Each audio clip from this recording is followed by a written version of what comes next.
Masuk untuk baca komen korang. Part 9. Kan hari tu aku ada tanya korang, kalau korang dapat duit raya, korang nak buat apa dengan duit raya tu? Aku nak kumpul duit raya tu sebab nak baiki phone aku. Phone aku dah lama rosak.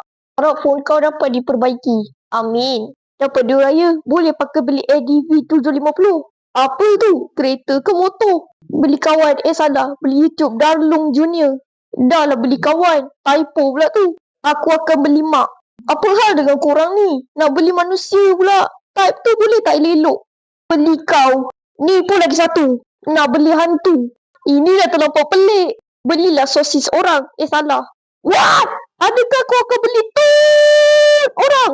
Nak beli mercun untuk terbang. Orang baling, kau pergi terbang. Macam mana tu? Saya tunjuk duit dekat sepupu saya. Biar sepupu saya jealous. Astaghfirullah. Tak baik menunjuk-nunjuk tau. Aku nak beli Cadbury, Hershey's, air Milo, ayam pecik, KFC, Israel goreng. Bila masa aku jadi makanan ni, oi? Aku pergi bagi kat satu semester. Semester apa tu? Lah, cakap sangkut pula. Nak beli PS5 dan Nintendo Switch sebab atuk aku kaya.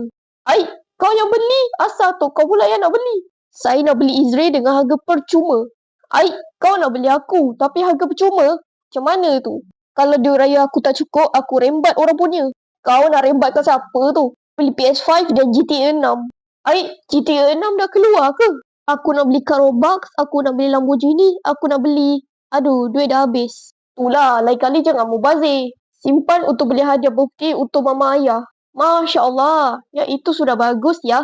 Okey, untuk part 10, aku nak tanya korang. Cuba korang bagi tahu, apa perasaan korang bila korang kena scam dekat bazar Ramadan? Okey, itu saja. Selamat merekomen.